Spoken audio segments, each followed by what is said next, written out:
Welcome to my YouTube channel HR educational hub. মৰমৰ ছাত্ৰ ছাত্ৰীসকল, আজিৰ এই ভিডিঅ'টোত আমি আলোচনা কৰিম কামৰূপ মেট্ৰ' জিলাৰ জেনেৰেল ছায়েন্সৰ হাফ ইয়াৰলি এক্সামিনেশ্যনৰ কুৱেশ্যন পেপাৰখন।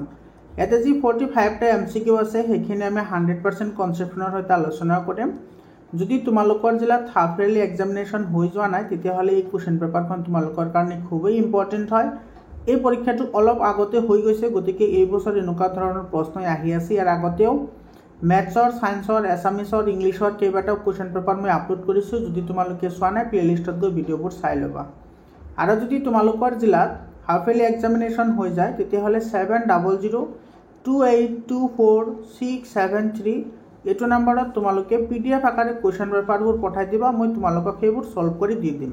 মৰমৰ ছাত্ৰ ছাত্ৰীসকল, তোমালোকক সহায় কৰাৰ কাৰণে হোৱাটছআপ গ্ৰুপ বনোৱা হৈছে। হোৱাটছআপ গ্ৰুপৰ যিটো লিংক আছে সেইটো মই ডেছক্ৰিপশ্যনত দি দিছোঁ আৰু কমেণ্ট ছেকশ্যনতো দি দিছোঁ। তোমালোকে গৈ হোৱাটছআপ গ্ৰুপত জইন হোৱা, যাতে সকলো ধৰণৰ সহায় তোমালোকক কৰিব পাৰোঁ।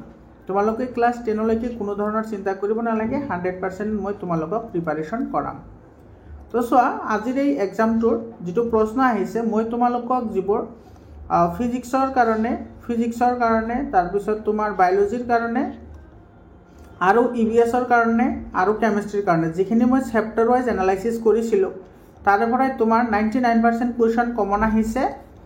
আৰু যিবোৰ মই চেপ্টাৰ ৱাইজ MCQ আলোচনা কৰিছোঁ, তাৰে পৰা তোমাৰ 99% কুৱেশ্যন কমন আহিছে। তো তোমালোকে চোৱা কেনেকুৱা ধৰণৰ কুৱেশ্যন আহিছে। ইয়াতে কৈছে identify the state of matter from the following diagram. এই চিত্ৰৰ পৰা আমি কোনটোৰ কি অৱস্থা সেইটো ক'ব লাগে। ইয়াতে চোৱা বহুত ওচৰত আছে, তো যদি কণিকাবোৰ বহুত ওচৰত থাকে সেইটো কি বুলি কয়? গোটা পদাৰ্থ। অলপ দূৰত্বত থাকিলে সেইটো কয় তোমাৰ কি? জুলীয় পদাৰ্থ। আৰু তোমাৰ বহুত দূৰত থাকিলে সেইটো কি বুলি কয়? গেছীয় পদাৰ্থ বুলি কয়। গতিকে তোমাৰ 1 নম্বৰটো হ'ব গোটা, 2 নম্বৰটো হ'ব জুলীয়া, 3 নম্বৰটো হ'ব গেছীয়। এইটো A নম্বৰ অপশ্যনটো কাৰেক্ট অপশ্যন হ'ব।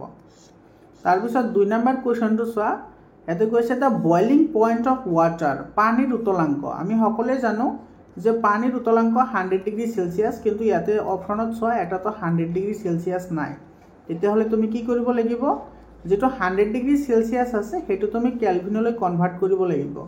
আৰু কেলভিনত কনভাৰ্ট কৰিবলৈ হ'লে কিমান কৰিব লাগে? 273 প্লাছ কৰিব লাগে, হয়নে?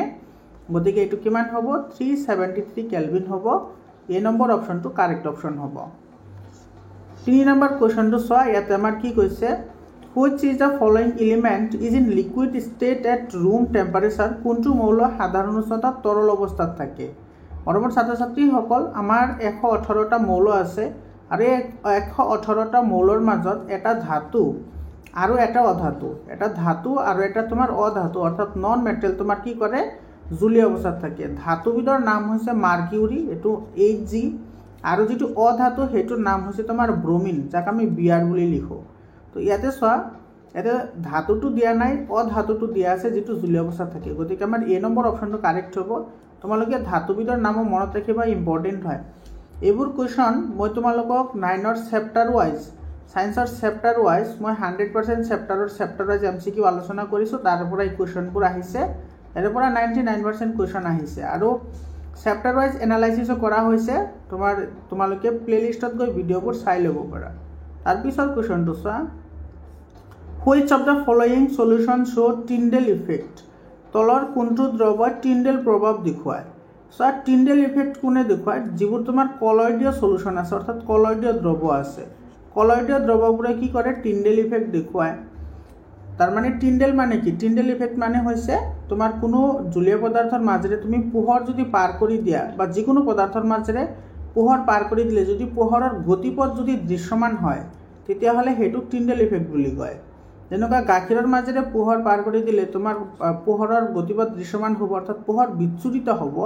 আৰু ষ্টাৰ্চৰ চলিউশ্যনৰ মাজেৰে তোমাৰ পোহৰ বিচ্ছুৰিত হয়। গতিকে ইয়াতে B আৰু C দুয়োটা অপশ্যনে কাৰেক্ট হ'ব।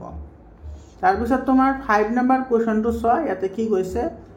If salt, camphor, dust and iron dust are mixed in a container, how can they will be separated. ইয়াতে কি কৈছে চোৱা, পাত্ৰত নিমখ লোৱা হৈছে, নিমখ মানে তোমাৰ ছ'ডিয়াম ক্লৰাইড, তাৰপিছত লৈছে কৰ্পূৰ।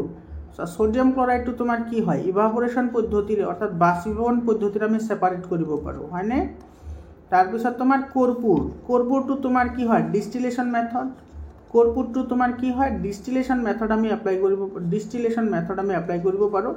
ডিষ্টিলেশ্যন বা সাবলিমেশ্যন বুলিও কয়, তোমালোকে মনত ৰাখিবা সাবলিমেশ্যন, ডিষ্টিলেশ্যন বা সাবলিমেশ্যন আমি ইউজ কৰিব পাৰোঁ। আৰু লুৰ গুৰি হ'লে আমি কি ইউজ কৰিম মেগনেট, হয়নে? গতিকে ইয়াতে চোৱা তোমাৰ যিটো সল্ট আছে সেইটো তোমাৰ যদি ইয়াতে ৰৈ যায় তেতিয়াহ'লে আমি কি ইউজ কৰিম ডিষ্টিলেশ্যন আৰু মেগনেট ইউজ কৰিম। গতিকে আমাৰ চি অপশ্যনটো কাৰেক্ট হ'ব, এইটো ডিষ্টিলেশ্যন আৰু মেগনেট এই দুটাৰে আমি চোৱা ডিষ্টিলেশ্যন পদ্ধতিৰে আমি যিটো কৰ্পূৰ আছে সেইটো ওলাই লৈ আহিব পাৰিম, আৰু যিটো তোমাৰ লুৰ গুৰি আছে সেইবোৰ আমি মেগনেটৰ সহায়ত ওলাই লৈ আহিব পাৰিম, আৰু নিমখখিনি তাতে ৰৈ যাব। বুজি পালানে? তো তিনিওটা ছেপাৰেট হৈ যাব। তাৰপিছত কুৱেশ্যনটো চোৱা কি কৈছে, which of the following R physical changes, তলৰ কোনবোৰ ভৌতিক পৰিৱৰ্তন। ভৌতিক পৰিৱৰ্তন মানে কি, যিবোৰ তোমাৰ এবাৰ চেঞ্জ হ'লে আকৌ তোমাৰ আগৰ অৱস্থালৈ ঘূৰাই আনিব পাৰি, বা যিবোৰ পৰিৱৰ্তনত কোনো নতুন পদাৰ্থৰ সৃষ্টি নহয় সেইবোৰক ফিজিকেল চেঞ্জ বুলি কয়। ডিকেইং অফ উড, অৰ্থাৎ তোমাৰ কাঠৰ যিটো তোমাৰ কি আছে ডিকেইং আছে, ক্ষয় আছে, এইটো তোমাৰ ফিজিকেল চেঞ্জ হয়।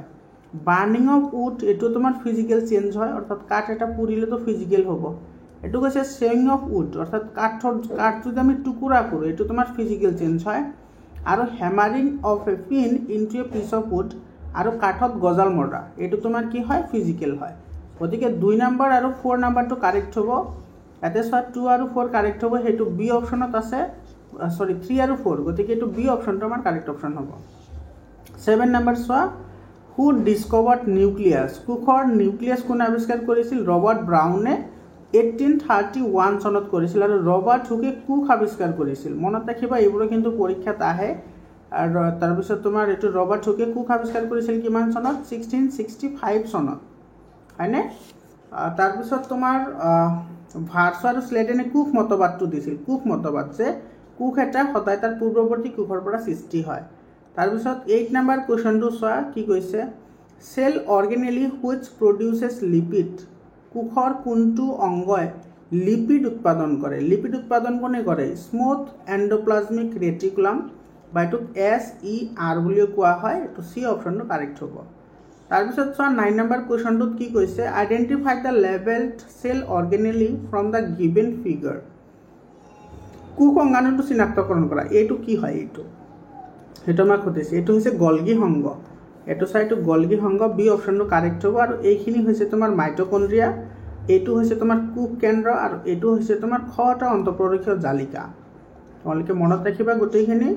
তাৰপিছৰ কুৱেশ্যনটো চোৱা 10 নম্বৰত কি কৈছে, the movement of solvent molecules from low' to high concentration through a semi permeable membrane is called, অৰ্ধভেদ্য আৱৰণৰ মাজেদি দ্ৰাৱকৰ অণু নিম্ন ঘাৰতাৰ পৰা উচ্চ ঘাৰতালৈ সঞ্চালন হোৱাক কি বুলি কোৱা হয়? আচ্ছা, ইয়াতে তোমাৰ নিম্ন ঘাৰতাৰ পৰা উচ্চ ঘাৰতালৈ যায়, হয়নে?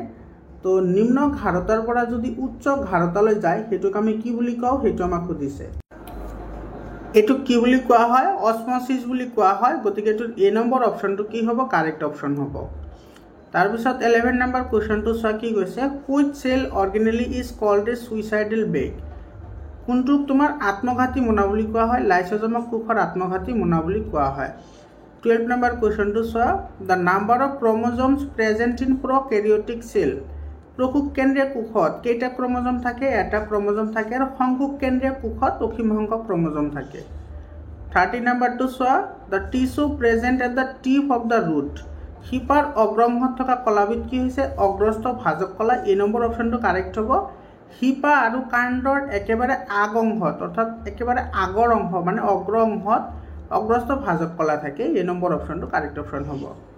তাৰপিছত কুৱেশ্যনটো চোৱা কি কৈছে, in which tissue lignin is present, এতিয়া চোৱা লিগনিন ক'ত পোৱা যায়, কোনটো কলাত আছে? লিগনিন আছে তোমাৰ স্কেৰেনকাইমা কলাত, এইটো চি অপশ্যনটো কাৰেক্ট হ'ব। আৰু তোমাৰ যিটো নাৰিকলৰ বাকলি গঠন কৰে যিটো, সেইটো তোমাৰ স্ক্লেৰেনকাইমা কলা হয় বা স্কেৰেনকাইমা কলা হয়।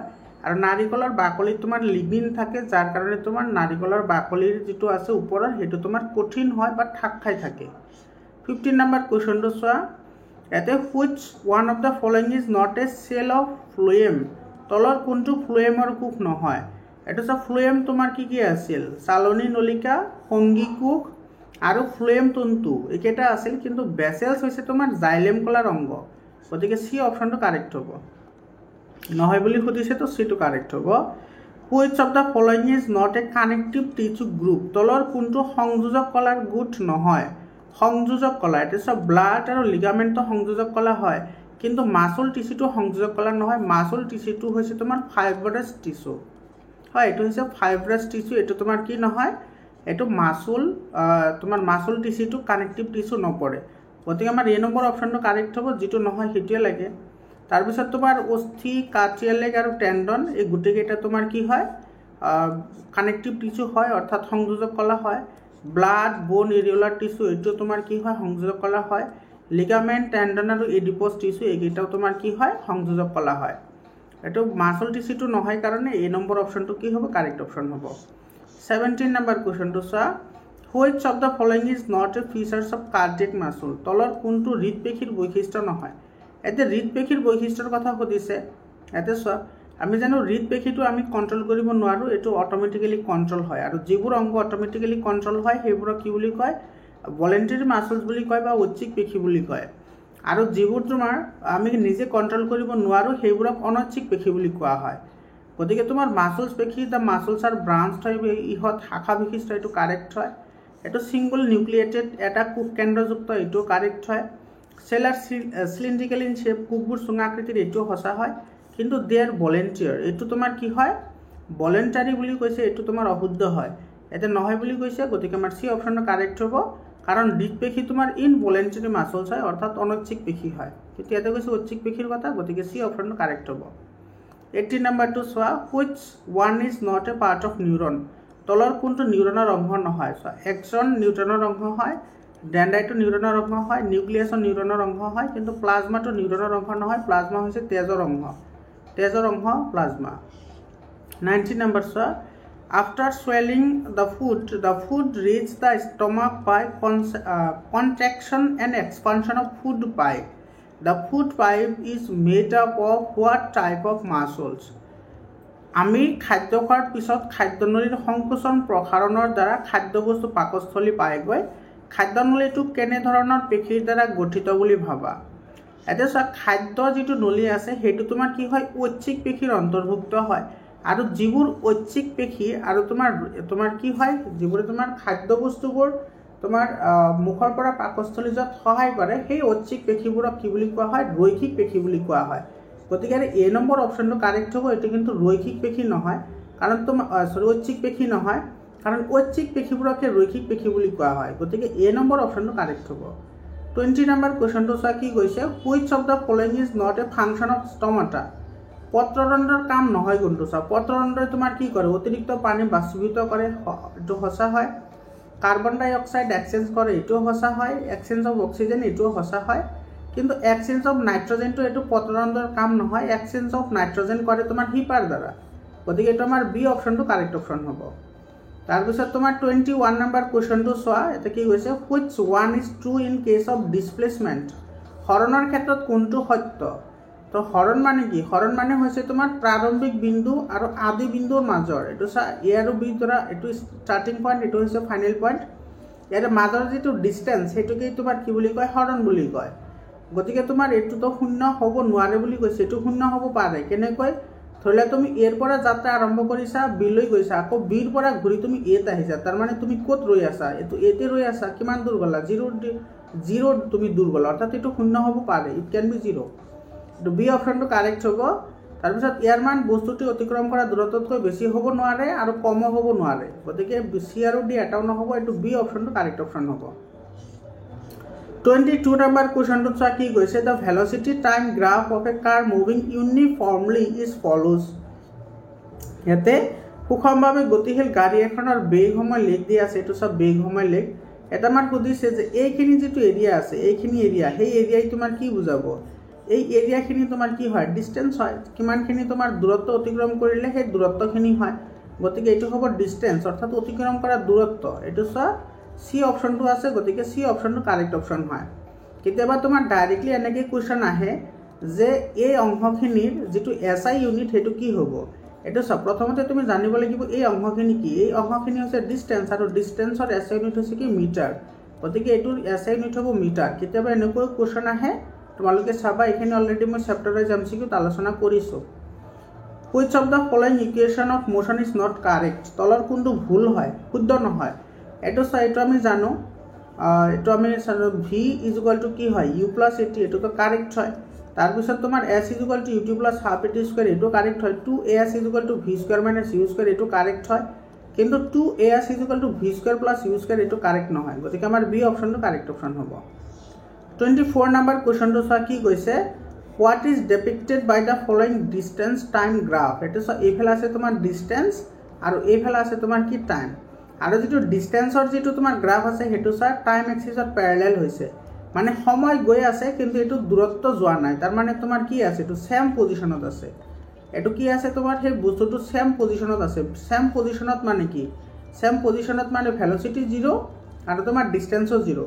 আৰু ভেলচিটি 0 হ'লে, ডিষ্টেঞ্চ 0 হ'লে তাক আমি কি বুলি কওঁ, ৰেষ্টত থকা বুলি কওঁ। অৰ্থাৎ এই বস্তুটো ৰেষ্টত আছে। গতিকে the object is in the same position, অৰ্থাৎ এটা ঠাইতে ৰৈ আছে। তো বি অপশ্যনটো কাৰেক্ট অপশ্যন হ'ব। বি অপশ্যন কাৰেক্ট অপশ্যন হ'ব। 25 নম্বৰ কুৱেশ্যনটোত চোৱা কি কৈছে, after catching the ball why cricketer pull his both hand backward together with the moving ball. Cricket খেলুৱৈ এজনে খেলা বলটো ধৰোঁতে হাত দুখন গতিশীল বলটোৰ সৈতে লাহে লাহে পিছলৈ টানে। কিহৰ কাৰণে টানে, কাৰণ যাতে তোমাৰ কি হয়, মোমেণ্টাম অৰ্থাৎ ভৰবেগ P is equal two mv, এইটো তোমাৰ কাৰণে তোমাৰ কি হয়, টাইমটো বাঢ়ি যায়। অৰ্থাৎ তোমাৰ ভৰবেগৰ যিটো পৰিৱৰ্তনৰ হাৰ সেইটো কমে। এইটো ডি অপশ্যনটো কাৰেক্ট অপশ্যন হ'ব। এইটো তোমালোকে জানাই, ক্ৰিকেট বল খেলাৰ সময়ত তোমাৰ খেলুৱৈসকলে বল ধৰাৰ সময়ত হাতখন অলপ পৰিমাণে তলফালে টানি লৈ আহে, যাতে তোমাৰ বলটো ৰেষ্টত যাবলৈ হ'লে তোমাৰ টাইমটো বেছি লয়। ঠিক আছে, টাইমটো কি লয়, বেছি লয়। কাৰণ টাইম বেছি ল'লে তোমাৰ কি হ'ব, ভৰবেগৰ মান কম হৈ যাব। গতিকে এইটো তোমাৰ কি হ'ব, ডি অপশ্যনটো কাৰেক্ট অপশ্যন হ'ব। 26 নম্বৰটো চোৱা কি কৈছে, when the sailor jump from the boat to the bank, the boat moves backward in water because নাও এখনৰ পৰা নাৱৰীয়াই যেতিয়া তোমাৰ পাৰলৈ জঁপিয়াই তেতিয়া নাওখন পিছুৱাই যায়। কিহৰ কাৰণে, কাৰণ এইটো চোৱা, তোমাৰ এইটো যদি তোমাৰ এনেকুৱা যদি নাও হয়, ইয়াৰ পৰা তুমি যদি ইফালে যদি জাপ মাৰা, তেতিয়াহ'লে তোমাৰ এইটো হ'ব ক্ৰিয়া, এইটো পিছফালে যাব প্ৰতিক্ৰিয়া। অৰ্থাৎ প্ৰত্যেক ক্ৰিয়াৰে সমান আৰু বিপৰীতমুখী প্ৰতিক্ৰিয়া আছে, হয়নে নাই। গতিকে এইটো হ'ব চোৱা, প্ৰতিটো ক্ৰিয়াৰে সমান আৰু বিপৰীতমুখী প্ৰতিক্ৰিয়া থাকে। চি অপশ্যনটো কাৰেক্ট অপশ্যন হ'ব। Every action has an equal and opposite reaction. 27 number কুৱেশ্যনটো চোৱা, what is the measurement of inertia. চোৱা, ইনাৰ্চিয়াৰ মেজাৰমেণ্ট কি হয়, ভৰ হয়, মাছ। ভৰক তোমাৰ কি বোলা হয়, জড়তাৰ যুগ বুলিও কোৱা হয়। চি অপশ্যনটো কি হ'ব, কাৰেক্ট অপশ্যন হ'ব। 28 নম্বৰ কুৱেশ্যনটো চোৱা, when a branch of tree is shaken some leaves fall down because. গছৰ ডাল এডাল জোৰকৈ জোকাৰি দিলে গছৰ পাত সৰি পৰে। কিহৰ কাৰণে, কাৰণ গছৰ পাতবোৰ স্থিতি অৱস্থাতে থাকিব বিচাৰে, স্থিতি জড়তাৰ কাৰণে গছৰ পাতবোৰ সৰি পৰে।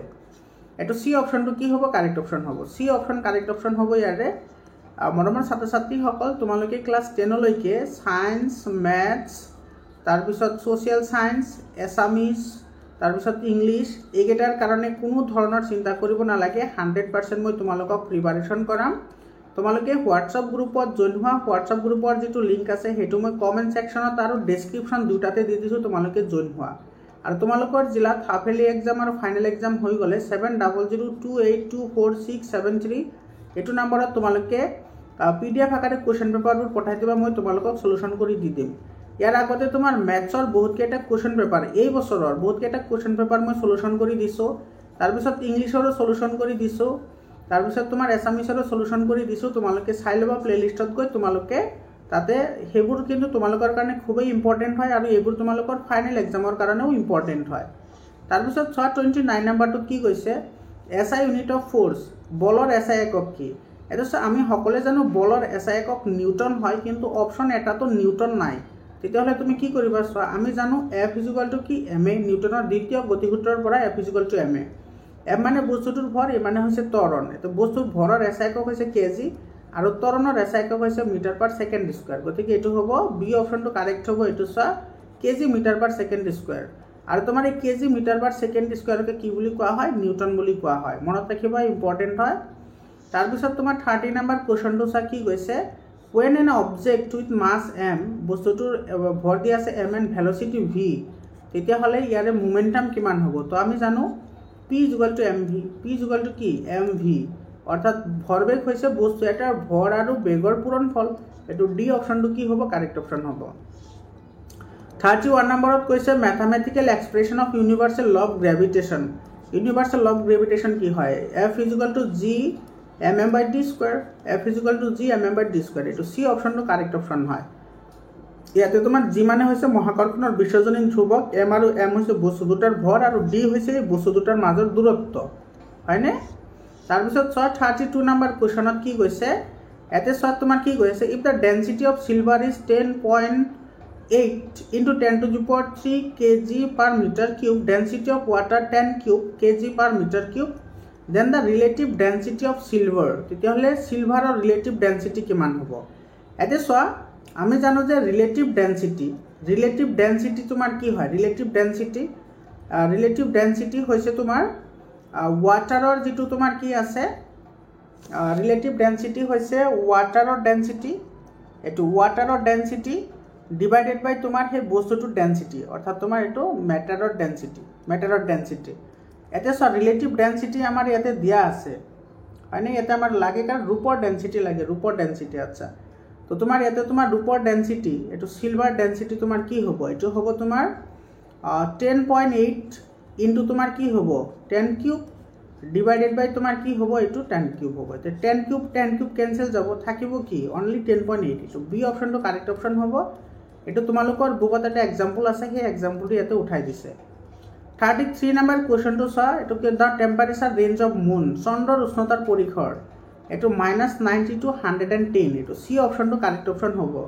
মানে 190 ডিগ্ৰী পৰ্যন্ত ঠাণ্ডা হয় আৰু 110 ডিগ্ৰী পৰ্যন্ত গৰম হয় মৰমৰ ছাত্ৰ-ছাত্ৰী সকল এইবোৰ কোৱেশ্চন মই যেতিয়া তোমাৰ চেপ্টাৰ ওয়াইজ এমসিকিউ টা আলোচনা কৰিছো তাৰ লগতে যিবোৰ মই চেপ্টাৰ ওয়াইজ এনালাইসিস কৰিছো তোমালোকে চাবা মই কেমিষ্ট্ৰি ফিজিক্স বায়োলজি আৰু ইভিএস পাৰ্ট সেপাৰেট কে আলোচনা কৰিছো তাতে মই এইবোৰ পয়েন্ট আউট কৰি দিছো তাৰ পৰা এইবোৰ কোৱেশ্চন আহিছে 34 নম্বৰ কোৱেশ্চনটো চোৱা which one or two gases are responsible for acid rain acid বৰষুণৰ বাবে কোন দায়ী সো এসিড বৰষুণৰ বাবে দায়ী হৈছে নাইট্ৰজেন ডাই অক্সাইড আৰু সালফাৰ ডাই অক্সাইড এটো 2 নম্বৰ আৰু 4 নম্বৰ হ'ব ইয়াতে স্যার ডি অপশনত আছে গতিকে ডি অপশনটো কারেক্ট হ'ব 35 নম্বৰটো চোৱা in which nutrient carbon is not present কোনটো পুষ্টি দ্ৰব্যত কাৰ্বন নাথাকে প্রোটিনত কার্বন থাকে ভিটামিনত কার্বন থাকে কার্বোহাইড্রেটত কার্বন থাকে কিন্তু মিনারেলসত কার্বন না থাকে ডি অপশনটো কারেক্ট অপশন হবে 36 number soya which of the following is not greenhouse effect তলৰ কোনটো তোমাৰ কি নহয় সেউজগৃহ প্ৰভাৱ নহয়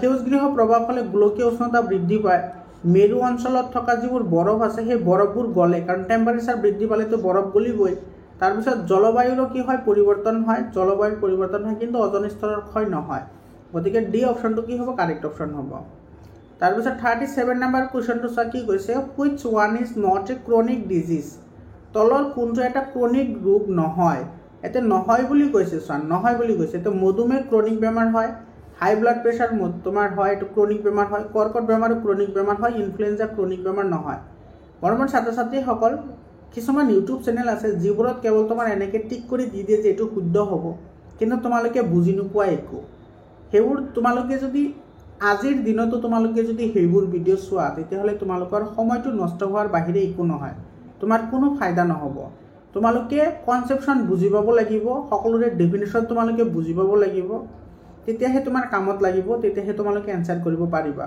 কাৰণ আজিকালি তোমাৰ হে টুক্কা মাৰা টিক মাৰা হেবোৰ গুছি গল তোমালোকে এতিয়া বুজি পাব লাগিব তেতিয়াহে আনসাৰ কৰিব পাৰিবা বৰ্তমান ছাত্ৰ-ছাত্ৰী সকল মোৰ ইউটিউব চেনেলত যিমান ভিডিও আছে গুটেকেটা ভিডিও সকলো ভিডিওতে মই 100% এক্সপ্লেনেশনৰ হৈতে কোৱেশ্চন পেপাৰ আলোচনা কৰিছো বা যিকোনো বস্তু মই যেতিয়া আলোচনা কৰিছো গুটেখিনি 100% এক্সপ্লেনেশনৰ হৈতে আলোচনা কৰিছো যাতে তাৰ লগত ৰিলেটেড সকলো ধৰণৰ প্ৰশ্ন তোমালোকে কৰিব পাৰা ঠিক আছে এতিয়া এই যেটো বেমাৰ আছে এই বেমাৰটো তোমালোকে নিজেই তোমালোকে কৰিব পাৰিবা কেনেকৈ চা মই যদি তোমাক ডাইৰেক্ট কৈ দিও ইনফ্লুয়েঞ্জা হ'ব তোমালোকে একো বুজি নাপাবা কাৰণ এটা ক্ৰনিক বেমাৰ কি হেতু যদি বুজি নোপোৱা তোমালোকে এটো কেনেকৈ আনসাৰ কৰিবা তেতিয়া সব তোমাৰ ক্ৰনিক বেমাৰ মানে কি ক্ৰনিক বেমাৰ মানে হৈছে তোমাৰ দীৰ্ঘদিনীয়া বেমাৰ মানে যেটো বেমাৰ তোমাৰ বহুদিন তোমাৰ হওঁতে বহুদিন লাগে আৰু ঠিক হওঁতেও বহুদিন লাগে, সেইবোৰক ক্ৰনিক বেমাৰ বুলি কয়। আৰু এটা বেমাৰ আছে, সেই বেমাৰটো হৈছে একিউট বেমাৰ। সেই বেমাৰটো হৈছে কি? একিউট বেমাৰ। একিউট বেমাৰ কোনটো হয়? যিটো বেমাৰ তোমাৰ কম সময়তে হয়, কম সময়ত তোমাৰ হ'ব পাৰে আৰু তোমাৰ কম সময়তে সেইবোৰ তোমাৰ কি হয়? ঠিকো হয়। সেইবোৰক তোমাৰ একিউট বেমাৰ বুলি কয়। ইয়াতে কৈছে ক্ৰনিক বেমাৰ নহয়। তো ক্ৰনিক বেমাৰ নহ'লে কি বেমাৰ হ'ব? এইটো একিউট বেমাৰ হ'ব। তেনেকুৱা চব ডায়েবেটিছ হ'লে এইটো তোমাৰ হওঁতেও টাইম লাগে, ঠিক হওঁতেও টাইম লাগে। তাৰপিছত হাই ব্লাড প্ৰেছাৰ তোমাৰ হওঁতেও টাইম লাগে, এইটো ঠিক হওঁতেও বহুত টাইম লাগিব। কেঞ্চাৰ বেমাৰ তোমাৰ হওঁতেও টাইম লাগে, এইটো ঠিক হওঁতেও টাইম লাগে। কিন্তু ইনফ্লুৱেঞ্জা যাক আমি কমন কোল্ড বুলিও কওঁ, কমন কোল্ড মানে তোমাৰ সদায় যে চৰ্দি লাগি থাকে, সেইটো বেমাৰ তোমাৰ কি হয়? হঠাতে হয় আৰু হঠাতে শেষ হৈ যায়। গতিকে এইটো তোমাৰ ক্ৰনিক বেমাৰ নহয়। ডি অপশ্যনটো কি হ'ব? কাৰেক্ট অপশ্যন হ'ব। তাৰপিছত তোমাৰ চোৱা, identify the disease caused by virus. ভাইৰাছৰ দ্বাৰা হোৱা বেমাৰ কোনটো হয়? চোৱা, মেলেৰিয়াটো হয় প্ৰট'জোৱাৰ দ্বাৰা। মনত ৰাখিবা, এইবোৰো কিন্তু ইম্পৰ্টেণ্ট হয়, এইবোৰৰ পৰাও কুৱেশ্যন আহে। মেলেৰিয়া হয় প্ৰট'জোৱাৰ দ্বাৰা, ঠিক আছে। টিউবাৰক্ল'চিছ হয় তোমাৰ টিউবাৰক্ল'চিছটো হয় তোমাৰ এইটো বেক্টেৰিয়াৰ দ্বাৰা। টিউবাৰক্ল'চিছ কিহৰ দ্বাৰা হয়? বেক্টেৰিয়াৰ দ্বাৰা। আৰু যিটো টাইফয়েড বেমাৰ আছে, এইটো তোমাৰ বেক্টেৰিয়াৰ দ্বাৰা হয়। টাইফয়েড বেমাৰটো বেক্টেৰিয়াৰ দ্বাৰা হয়। আৰু টাইফয়েড বেমাৰ সৃষ্টি কৰা যিটো বেক্টেৰিয়া, সেইটোৰ নাম হৈছে তোমাৰ সালমনেলা টাইফি। মনত ৰাখিবা। আৰু ডেংগু বেমাৰটো কিহৰ দ্বাৰা হয়? ডেংগু ভাইৰাছৰ দ্বাৰা হয়। গতিকে আমাৰ ভাইৰাছৰ দ্বাৰা বেমাৰটো লাগে, গতিকে ডি অপশ্যনটো কি হ'ব? কাৰেক্ট অপশ্যন হ'ব। 39 নম্বৰটো চোৱা, which of the following is not a function of the vacuole in plant. তলৰ কোনটো উদ্ভিদৰ ৰসদানিৰ কাম নহয়? ভোকিউল মানে ৰসদানি। এটা চোৱা, ৰসদানিয়ে অতিৰিক্ত পানী আৰু বৰ্জিত পদাৰ্থ উলিয়াই পঠিয়াত সহায় কৰে, এইটো কাৰেক্ট হয়। Vacuole helps in elimination acids, water and metabolic products, এইটো কাৰেক্ট হয়। তাৰপিছত তোমাৰ বি নম্বৰত দিছে চোৱা, they help in cell division. চোৱা, এইটো মিছা কথা। তোমাৰ যিটো ভোকিউল আছে, ভোকিউলে তোমাৰ কোষ বিভাজনত সহায় নকৰে। কোষ বিভাজনত সহায় কৰে তোমাৰ চেণ্ট্ৰিউল নামৰ যিটো তোমাৰ অংশ আছে বা অৰ্গেনেলি আছে, সেই চেণ্ট্ৰিউলে তোমাৰ কি কৰে? কোষ বিভাজনত সহায় কৰে। এইটো ভোকিউলৰ কাম নহয়, গতিকে যিটো নহয় সেইটোৱে শুদ্ধ হয়। গতিকে আমাৰ এইটো বি অপশ্যনটো কি হ'ব? ইয়াতে কাৰেক্ট হ'ব। তাৰপিছত তোমাৰ ইট হেল্পছ টু মেইনটেইন টাৰ্জিডিটি, হয়নে? টাৰ্জিডিটি এইটো তোমাৰ কোষটো স্ফীত হৈ থকাত সহায় কৰে, এইটো কাৰেক্ট হয়। It provides structural support and rigidity to the cell, এইটো কাৰেক্ট হয়। গতিকে এইটো আমাৰ বি অপশ্যনটো ইয়াৰে কি হ'ব? কাৰেক্ট অপশ্যন হ'ব। বুজি পালানে? তাৰপিছত 40 নম্বৰ কুৱেশ্যনত চোৱা, কি কৈছে? এইটো in which disease microbial agent infect brain. কোনটো ৰোগ অনজৈৱিক অভিজ্ঞতা মানুহৰ মগজুক আক্ৰমণ কৰে? মগজুৰ কথা কৈছে ইয়াতে। চোৱা, জণ্ডিছটো জানাই তোমালোকে লিভাৰত আক্ৰমণ কৰে। মেলেৰিয়াই তোমাৰ আক্ৰমণ কৰে তেজত, এইটো ব্লাডত, লিভাৰত বা তোমাৰ স্প্লিনত তোমাৰ কি কৰিব পাৰে? আক্ৰমণ কৰিব পাৰে। তাৰপিছত টাইফয়েড বেমাৰে আক্ৰমণ কৰে ইণ্টেষ্টাইন, অৰ্থাৎ খাদ্যনলীত। টাইফয়েড তোমাৰ কি কৰে? খাদ্যনলীত আক্ৰমণ কৰে। যেন টাইফয়েড বেমাৰ হ'লে তোমাৰ ডিচেণ্ট্ৰি জ্যাদা হয়, ডিচেণ্ট্ৰি তাৰপিছত তোমাৰ ডায়েৰিয়া বেমাৰ হয় টাইফয়েড হ'লে। আৰু জাপানিজ এনকেফেলাইটিছ, এইটো ডাইৰেক্টলি তোমাৰ মগজুত এটাক কৰে। এইটো তোমাৰ যিটো জাপানিজ এনকেফেলাইটিছ আছে, এইটো তোমাৰ কি কৰে? মগজু জ্বৰৰ সৃষ্টি কৰে। মগজু জ্বৰ এইটো তোমালোকে পাইছা যদি পঢ়িছা চেপ্টাৰ, আৰু আগৰ ভিডিঅ'বোৰ যদি চাইছা, সেইবোৰতো মই এইবোৰ ডাইৰেক্টলি আলোচনা কৰিছোঁ। তাৰ পৰাই কুৱেশ্যন আহিছে, মই ধুনীয়াকৈ মানে হাইলাইট কৰি দিছিলোঁ, তাৰ পৰা কুৱেশ্যন আহিছে। Which of the following function is a vector. তলত কোনটো বাহকৰ কাম? চোৱা, বাহকৰ কাম কি? বাহৰৰ কাম ধৰি লোৱা তোমাৰ ইয়াতে সুস্থ মানুহ এজন আছে আৰু ইয়াতে বেমাৰী মানুহ এজন আছে, তেতিয়াহ'লে বেমাৰী মানুহৰ পৰা তোমাৰ কি কৰিব? বেমাৰবোৰ সুস্থ মানুহৰ দেহত লৈ যাব, সেইটো হৈছে ভেক্টৰৰ কাম। এইটো to transfer infections agent from infected person to healthy person. সংক্ৰমক অভিজ্ঞতাবোৰ সংক্ৰমিত ব্যক্তিৰ পৰা সুস্থ মানুহৰ দেহলৈ বিয়পোৱা। এইটো বি অপশ্যনটো কি হ'ব? কাৰেক্ট অপশ্যন হ'ব। বুজি পালানে? 42 নম্বৰটো এছাৰশ্যন ৰিজনিঙৰ কুৱেশ্যন হয়। এটাই দিছে এছাৰশ্যন ৰিজনিঙৰ কুৱেশ্যন। এছাৰশ্যনত কি কৈছে? Some microbes of some infectious disease spread from infected person to healthy person by sexual contact. কিছুমান সংচাৰণক্ষম ৰোগ বীজাণু আক্ৰান্ত ব্যক্তিৰ পৰা সুস্থ ব্যক্তিলৈ যৌন ক্ৰিয়াৰ দ্বাৰা বিয়পে, এইটো কাৰেক্ট হয়। আৰু চিফিলিছ, এইডছ আদি যৌন ক্ৰিয়াৰ দ্বাৰা বিয়পা ৰোগ, এইটো কাৰেক্ট হয়। Syphilis, AIDS R sexually transmitted disease, এইটো কাৰেক্ট হয়। কিন্তু ইয়াতে তুমি ভালদৰে লক্ষ্য কৰা, যিটো এছাৰশ্যনত কৈছে তোমাৰ ছেক্সুৱেলি ট্ৰান্সমিটেড ডিজিজৰ কথা, আৰু ইয়াতে তোমাৰ ডাইৰেক্টলি এক্সাম্পল দি দিছে। গতিকে এছাৰশ্যনৰ ৰিজন দুটা শুদ্ধ হ'ব, কিন্তু ৰিজনটো এছাৰশ্যনৰ শুদ্ধ ব্যাখ্যা নহ'ব, কাৰণ এতিয়া তোমাৰ কি দিছে? এক্সাম্পলহে দিছে। গতিকে এইটো তোমাৰ বি অপশ্যনটো কাৰেক্ট হ'ব।